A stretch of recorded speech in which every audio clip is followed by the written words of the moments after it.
Did you know that nearly 85% of people fail to reach their full potential because of a lack of leadership skills? Shocking, right? It's not about talent, it's about mindset, decisions, and strategies that can turn ordinary leaders into extraordinary ones. In this video, I'll share 6 books that completely transformed my approach to leadership. These aren't your typical leadership books. We're going to dive into some surprising strategies, powerful mindsets, and game-changing concepts that you've probably never heard of before. Stick around for the entire video to learn how these books can revolutionize your own leadership style. Chapter 1. Uncharted Leadership. How Thinking Fast and Slow Redefined My Decision-Making. One book that changed my leadership approach was Thinking Fast and Slow by Daniel Kahneman. It taught me about the 2 systems in our brains. System 1, which is fast and intuitive, and System 2, which is slower and more deliberate. In leadership, I found that System 1 often leads to snap decisions. These decisions can be wrong, especially when under pressure. Kahneman's research shows that we rely on intuition more than we think, but it can be misleading. For example, a study revealed that experts can make fast decisions, but even they can be prone to biases. The key takeaway here is that slowing down your thinking, even in a fast-paced environment, can lead to smarter choices. I realized that as a leader, I had to consciously shift to System 2 when making big decisions. This led to a more thoughtful approach when evaluating team dynamics or business strategy. One of the most eye-opening parts of Thinking Fast and Slow was learning about anchoring. Kahneman explains that the first piece of information you receive can heavily influence your decisions. This is a powerful tool when used consciously. For instance, in salary negotiations or project budgets, the first number mentioned often becomes the standard, regardless of its relevance. Another critical insight from the book is about overconfidence. Leaders often overestimate their ability to predict the future. A study showed that experts in a field are often more overconfident than beginners, which can lead to disastrous mistakes. The lesson here is to check your confidence and back it up with data. With these new strategies in mind, I began to rely more on data and feedback rather than gut feelings. Kahneman's book reminded me that decision-making isn't just about being quick, it's about being accurate. Since reading it, I've started using a pause and reflect strategy when faced with critical decisions.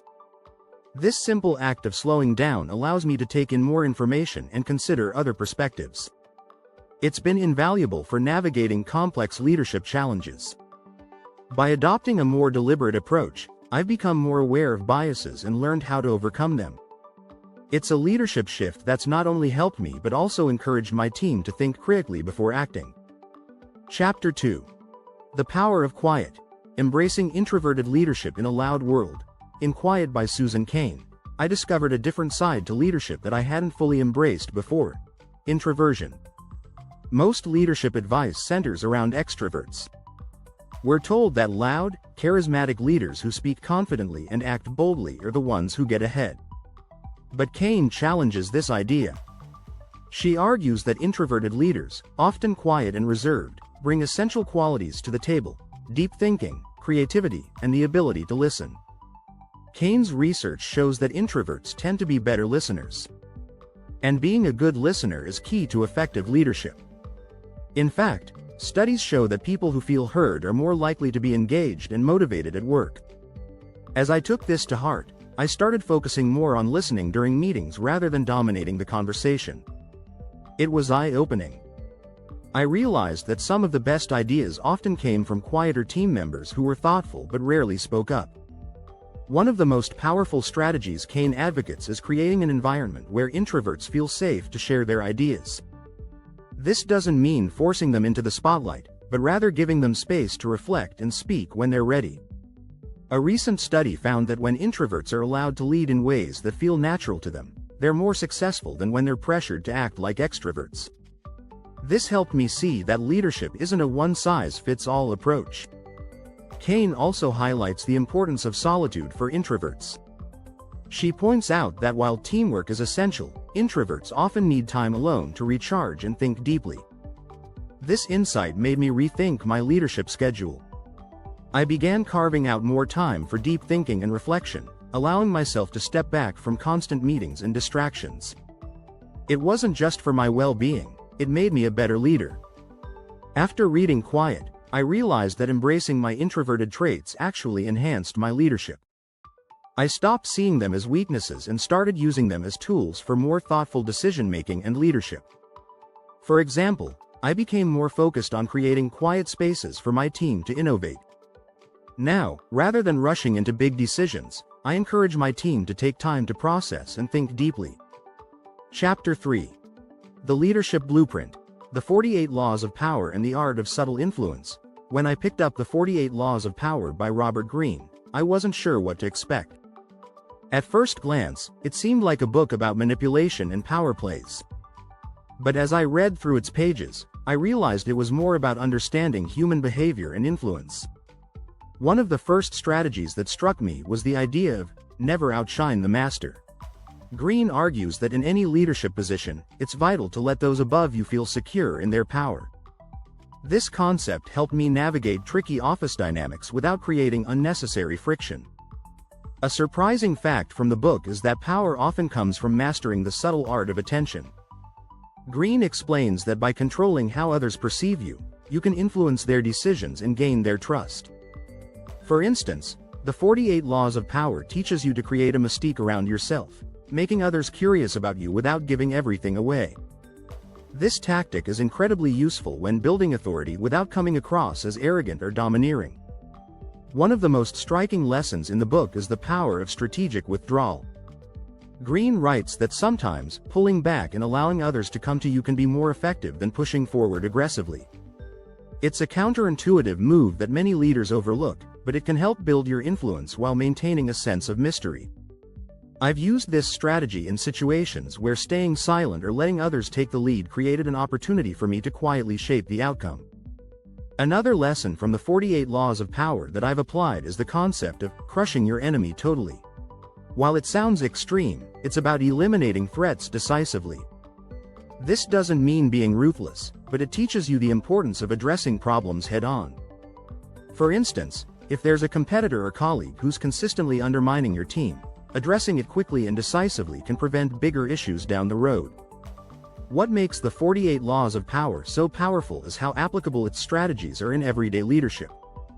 The book teaches you to read people, understand their motivations, and leverage subtle tactics to shape outcomes. By using these lessons strategically, I've become more adept at managing my relationships, building alliances, and creating a lasting influence within my team. Leadership isn't just about making decisions, it's about making decisions that keep you one step ahead. Subscribe now.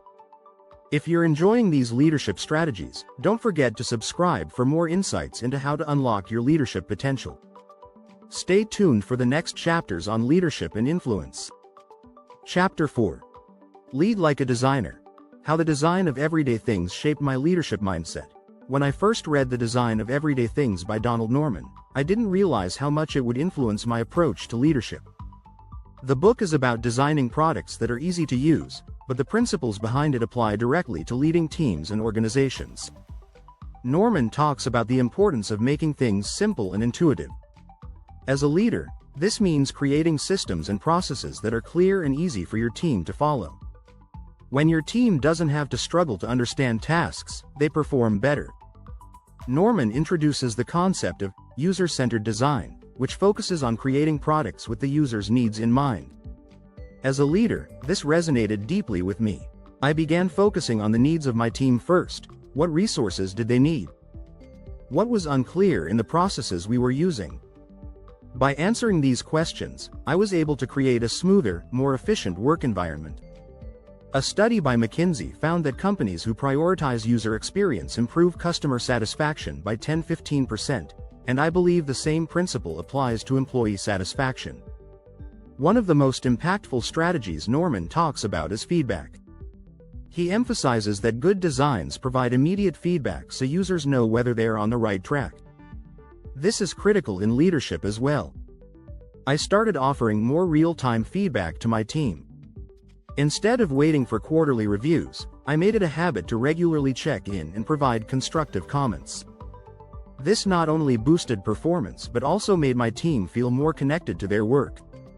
Another key takeaway from the design of everyday things is the importance of error prevention. Norman argues that products should be designed in a way that mistakes are less likely to happen.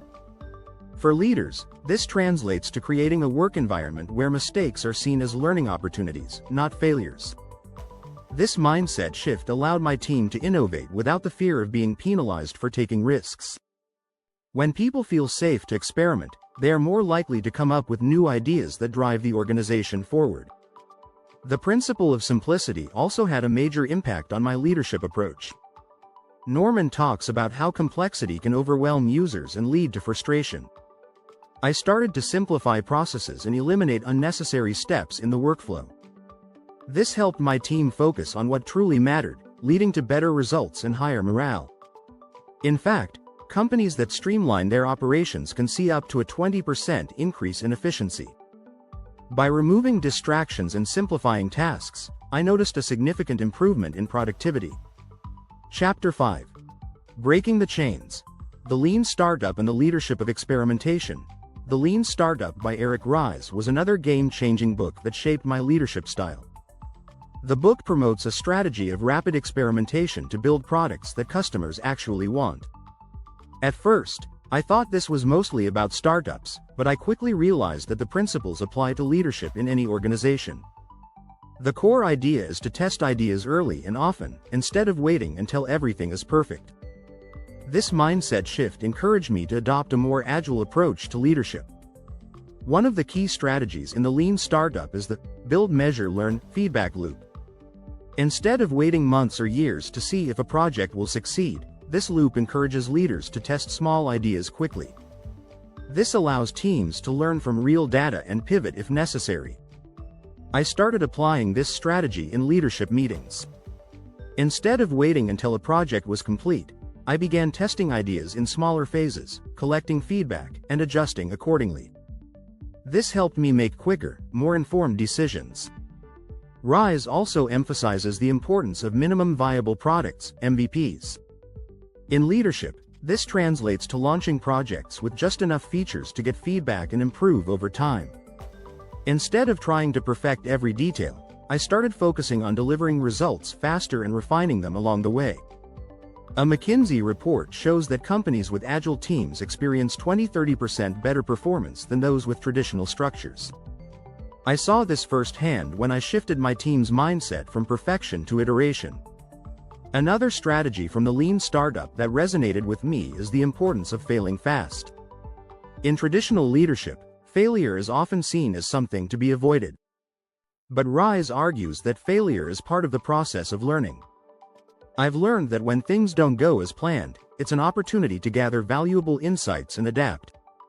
This philosophy created a culture in my team where failure wasn't feared, but welcomed as part of the growth process. The book also talks about the need for innovation accounting, which is essentially measuring progress in a way that supports decision-making. By tracking the right metrics, I was able to see which initiatives were truly moving the needle and which ones needed more refinement. This data-driven approach helped me stay focused on what mattered most. According to Harvard Business Review, companies that focus on the right metrics are 50% more likely to succeed in their innovation efforts. Chapter 6. From Grit to Glory. Grit by Angela Duckworth and the Secret to Unstoppable Leadership. Angela Duckworth's grit is all about perseverance and passion for long-term goals. Her research shows that talent is important, but grit is what really leads to success. As a leader, I found this idea incredibly empowering. It changed the way I approached challenges and setbacks. Duckworth defines grit as a combination of passion and perseverance. It's the ability to keep going, even when the road gets tough.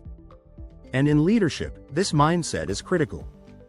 Leaders face obstacles all the time, and the ability to persevere through them is what separates the successful from the unsuccessful. One of the most powerful strategies Duckworth advocates for is setting long-term goals and breaking them down into smaller, manageable tasks. This helps build momentum and ensures that you stay focused. I began applying this in my own leadership. Instead of focusing on short-term wins, I started focusing on long-term goals for my team and breaking them down into smaller milestones. This not only kept everyone on track, but it also helped build a sense of purpose and direction. Duckworth also talks about the importance of passion in achieving success. She found that the most successful people aren't necessarily the most talented. They're the ones who are most passionate about their work. This insight helped me understand that a leader's role isn't just to manage tasks, but to inspire passion in their team. I began sharing my vision more clearly with my team, making sure they understood the why behind what we were doing. This helped create a sense of ownership and commitment to the larger mission. One of the most striking things Duckworth points out is the relationship between grit and failure. She emphasizes that gritty people are more likely to learn from their failures and keep going. This perspective helped me reframe my own experiences with failure. Instead of seeing setbacks as negative, I began viewing them as learning opportunities.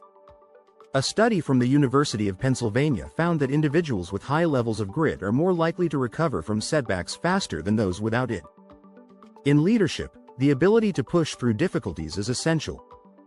Duckworth's research shows that grit is a more reliable predictor of success than talent. This inspired me to develop resilience, not just for myself, but for my team.